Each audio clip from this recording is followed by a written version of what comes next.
Hello friends, आप सभी का स्वागत है हमारे चैनल पर। आज की इस वीडियो में हम लोग गणित कक्षा 7 एनसीईआरटी क्लास 7 मैथ को यहाँ पे स्टार्ट करने वाले हैं। तो चलिए शुरू करते हैं इस वीडियो को।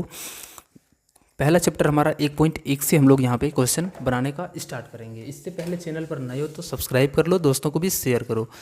और पूरे जो भी हमारा एक्सरसाइज है, सारे एक्सरसाइज को एक एक करके पूरा कंप्लीट करेंगे। ठीक, चलो शुरू करते हैं आज का पहला नंबर क्वेश्चन से। तो यहाँ पे देखो क्वेश्चन में क्या कहा गया है। इससे पहले हम लोग थोड़ा सा यहाँ पे पढ़ लेते हैं इसके बेसिक, ठीक। उसके बाद हम लोग यहाँ पे सॉल्व करेंगे। चलो, जैसे हम बात करें यहाँ पे कि क्रम विनिमय क्या होता है। ठीक, क्रम विनिमय का मतलब क्या होता है कि आपस में क्रम को चेंज करके उसको जोड़ना या फिर घटाना या फिर गुना करना। क्रम विनिमय का मतलब ये होता है उसको चेंज करके सॉल्व करना है। ठीक, जैसे हमारे पास संख्या ए है, दूसरा बी है, और दूसरा हम लोग यहाँ पे बी प्लस सी करेंगे तो दोनों का जो मान आएगा वो क्या होगा, सेम होगा। जैसे हमारे पास 5 + 3 है, इस बार हम लोगों ने 3 + 5 लिखे तो दोनों को जो मान आएगा वो क्या होगा, सेम आएगा। तो ये यही कहता है कि जो योग का क्रम विनिमय होता है वो क्या होता है, दोनों तरफ बराबर होता है। साहचर्य नियम में क्या होता है, सेम तरीके से सिर्फ ब्रैकेट रखा के इसको अलग अलग तरीके से जोड़ा जाता है। तो यहाँ पे देखो हम लोग सबसे पहले उसका लेकिन मान क्या होता है, इक्वल होता है। योग के अंतर्गत हमेशा वही होता है, लेकिन यहाँ पे जो माइनस है प्लस है उसमें हम लोग को माइनस जो हमारा घटाव है उसमें ये चेंज हो जाता है। ठीक, जैसे यहाँ पे एक साहचर्य नियम दिया गया है योग का, ये पहले बी प्लस सी दोनों को साथ में रखा है, फिर ए प्लस बी को साथ में, सी को बाहर, ऐसे करके यहाँ पे लिखा गया है।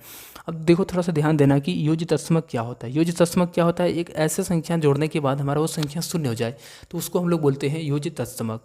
जैसे यहाँ पे हम बोल सकते हैं जैसे कि यहाँ पे a + 0 बराबर क्या है, a या फिर 0 + a। थोड़ा सा हम लोग क्वेश्चन के माध्यम से ही इसको समझेंगे। देखिए चलो पहले हमारा क्वेश्चन जो दिया गया है इसको हम लोग सॉल्व करते हैं। ऐसा पूर्णांक युग्म लिखिए जिसका योग -7 है। तो ऐसा पूर्णांक हम लोगों को ढूंढ के लिखना है जिसका योग -7 है। देखो कैसे लिखेंगे, 1.1 कितना लाना है, -7 लाना है, ठीक ना, योग यानी जोड़ करके। हम एक काम करते हैं, पहला पूर्णांक ले लेते हैं -3। कितना ले लेते हैं, थोड़ा सा जूम करते हैं, ये ले लेते हैं -3। ठीक, दूसरा पूर्णांक हम लोग क्या करते हैं, इस तरीके से प्लस और -4 ले लेते हैं। ठीक ना, दोनों को यहाँ पे क्या है, बीच में प्लस है तो हम लोग जोड़ ही रहे हैं। ठीक, यही मान करके चलेंगे। तो ये -3 प्लस माइनस क्या हो जाएगा, प्लस माइनस माइनस हो जाएगा, तो ये कितना हो जाएगा, -7। यहाँ पे इससे पहले थोड़ा सा इसमें ध्यान रखना है, जैसे माइनस गुना माइनस हमारा प्लस होता है, प्लस गुना माइनस ये हमारा माइनस होता है, प्लस गुना प्लस करेंगे तो ये तो हमारा प्लस ही रहेगा, और हमारा छूट गया क्या, अगर यदि हम माइनस गुना प्लस करेंगे तो ये हमारा माइनस देगा। इतना चिन्ह यहाँ पे सबको याद रखना है। तो यहाँ पे क्या था, प्लस गुना माइनस, तो प्लस गुना माइनस क्या होता है, माइनस, तो बीच में रख देंगे माइनस। अब इन दोनों को हम लोग सॉल्व कैसे करते हैं, जब भी संख्याएँ दोनों माइनस में होती है तो 3 और 4 को जोड़ देते हैं, और जो बगल में जो माइनस है उसको यहाँ पे साथ में लिख देते हैं। जब भी दो तरीके से इस तरीके से माइनस में दिया गया होता है। ठीक, सिंपल से एक काम करते हैं। तो किसको किसको जोड़ने के बाद आया हमारा -3 और -4, तो यही हमारा इसका आंसर बन जाएगा। अब हम लोग बी नंबर क्वेश्चन यहाँ पे देखते हैं क्या कहा गया है। अंतर -10 है, यानी दो संख्याओं का अंतर करना है और 10 लाना है। जैसे हम एक काम करते हैं कि एक संख्या लेते हैं 18, ठीक, और इसमें से हम लोग क्या करते हैं, क्या 10 -10 बोला है ना, तो माइनस में 10 लाने के लिए यहाँ पे माइनस लगाएंगे और यहाँ पे हम लोग +8 करेंगे। देखो यहाँ पे ध्यान से, यहाँ पे हम लोगों ने क्या किया है, -18 रखे हैं +8। अगर यदि कोई भी संख्या है, एक माइनस में दूसरा जोड़ में, और पहले एक प्लस में है दूसरा घटाव में है, तो सबसे पहले इसको घटाते कैसे हैं, तो माइनस प्लस हमारा क्या होता है, माइनस होता है। 18 में से 8 गया तो 10। ठीक, लेकिन यहाँ पे क्या है, बड़े में माइनस है तो इसके साथ भी माइनस आ गया।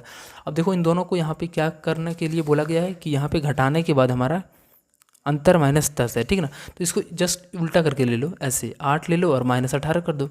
ठीक, तो कितना हो जाएगा, -10। तो यही दोनों हमारा इसका आंसर बनेगा। अब सी नंबर प्रश्न है, और यहाँ पे बोला गया है कि योग 0 है। योग 0 होने के लिए हम सेम संख्या को यहाँ पे 5 लेते हैं और इसी सेम संख्याओं को हम जोड़ देते हैं -5 से। ठीक, तो कितना हो जाएगा, 5 और ये प्लस माइनस माइनस, तो -5 ये तो 0 हो जाएगा पूरा कंप्लीट। तो यही 5 और -5 हो जाएगा। किसी भी संख्या को प्लस को ले लो और वही संख्याएं फिर से माइनस में ले लो, तो हमारा योग करने के बाद 0 हो जाएगा। ठीक, जैसे क्वेश्चन में बोला गया प्लस, यहाँ पे योग के लिए तो प्लस लगाएंगे। अब हमारा नेक्स्ट क्वेश्चन यहाँ पे 2 नंबर क्वेश्चन है, और यहाँ पे क्या बोला गया है, एक ऐसा पूर्णांक लिखिए जिसका युग्म लिखिए जिसका अंतर 8 है, यानी एक ऐसा पूर्णांक युग्म लिखना है जिसका अंतर 8 होना चाहिए। तो हम कुछ भी ले सकते हैं, पूर्णांक के अंदर हमारी सारी संख्या होती है प्लस और माइनस वाले, चाहे तो हम माइनस वाला ले सकते हैं या फिर प्लस वाला, लेकिन यहाँ पे बोला गया है क्या, जिसका अंतर 8 होनी चाहिए। तो हम एक काम करते हैं, एक संख्या 10 लेती हैं और दूसरी संख्या 2 लेते हैं। अब बताओ दोनों को घटाएंगे तो 10 में से 2 गया कितना बचेगा, 8। तो यही 10,2 आंसर हो जाएगा। अगला हमारा क्वेश्चन ये नंबर था ना।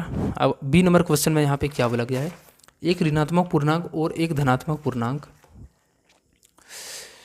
लिखिए जिनका योग -5 है। जोड़ने के बाद अभी कितना होना चाहिए, -5। यहाँ पे इसको रहने दो, ठीक। लेकिन यहाँ पे क्या होना चाहिए, एक प्लस में दूसरी माइनस में। तो हम एक काम करते हैं कि एक प्लस में लेते हैं +5 को और दूसरी तरफ हम लोग माइनस में लेते हैं 10 को, क्योंकि दोनों का मिक्स के लिए बोला गया है। अब 10 में से 5 जाएगा तो कितना बचेगा, 5। लेकिन बड़े में माइनस है तो इसके साथ माइनस। तो यहाँ पे क्या बोला गया था, दो संख्याओं ऐसे लेना है जिसमें हमारा एक प्लस में होने चाहिए, दूसरा हमारा माइनस में, यानी एक धनात्मक होनी चाहिए, दूसरा ऋणात्मक। अब दोनों को सॉल्व करने के बाद यहाँ पे कितना आ रहा है, -5। तो यही दोनों हमारा इसका राइट आंसर हो जाएगा। अब सी नंबर प्रश्न है और यहाँ पे बोला गया है एक ऋणात्मक पूर्णांक और एक धनात्मक पूर्णांक लिखिए जिनका अंतर -3 है। यानी एक ऋणात्मक लिखना है, दूसरा धनात्मक, लेकिन अंतर कितना होना चाहिए, -5।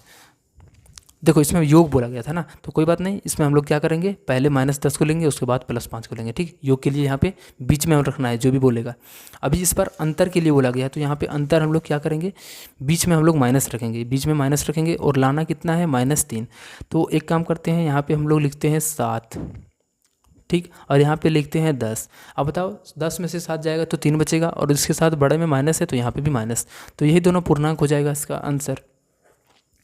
चलो तीसरा नंबर प्रश्न में यहाँ पे क्या है, किसी प्रश्नोत्तरी के लिए थोड़ा सा यहाँ पे बढ़ा लेता हूँ। यहाँ पे किसी प्रश्नोत्तरी के उत्तरोत्तर चक्रों की टीम ए द्वारा प्राप्त किए गए अंक -40, 10,0 थे और टीम बी द्वारा प्राप्त किए गए अंक -10, 0 -40 थे। किस टीम ने अधिक अंक प्राप्त किए? क्या हम कह सकते हैं कि पूर्णांकों को किसी भी क्रम में जोड़ा जा सकता है? सबसे पहले हम यहाँ पे टीम ए का मार्क्स लिखते हैं, ठीक। थोड़ा सा यहाँ पे एक काम करते हैं, सबसे पहले जो भी हमारा टीम ये ने प्राप्त किया है उसको लिखते हैं।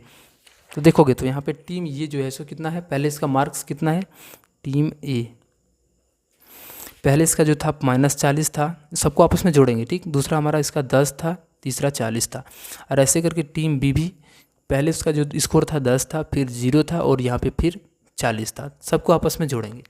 अब यहाँ पे क्या कर सकते हैं, इसको जोड़ो। जैसे 40 में से 10 घटाएंगे, क्योंकि एक पहले घटाव में है, दूसरा जोड़ में है, तो हम लोग यहाँ पे सिंपली इसको घटाते हैं। तो 40 में से 10 गया 30 बचेगा, लेकिन बड़े में इसके साथ यहाँ पे घटाव है तो यहाँ पे भी घटाव लगाएंगे। अब यहाँ पे भी सेम तरीके से इसमें क्या करेंगे, ऊपर यानी जो बड़ा है उसमें से छोटे को घटा दो। 40 में से 10 गया 30 बचेगा, लेकिन बड़े में माइनस है तो यहाँ पे भी माइनस आएगा। अब देखोगे तो दोनों तरफ क्या है, सेम इक्वल है। अब किसी भी तरीके से इसको जोड़ घटा लो, हमेशा ये जो मान आएगा वो कितना आएगा, -30 ही आएगा। हम किसी भी क्रम में जोड़ सकते हैं। किस टीम ने बोल रहा है कि अधिक अंक, तो दोनों टीम ने बराबर अंक प्राप्त किया है, तो यहाँ पे लिख देंगे दोनों टीम ने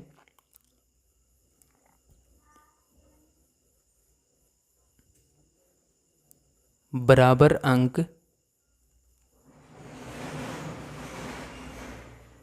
प्राप्त किए, ठीक है ना। अगला क्वेश्चन चौथा नंबर है और इसमें बोला गया है निम्नलिखित कथनों को सत्य बनाने के लिए रिक्त स्थानों की पूर्ति कीजिए। देखो हम लोग यहाँ पे कैसे इसको सत्य बना सकते हैं। जैसे हमारे पास -5 प्लस और इधर -8 है, तो इधर -8 दिख रहा है, क्या नहीं दिख रहा है इधर -5, तो इस -5 को यहाँ पे इस तरीके से लिख देंगे, ठीक ना।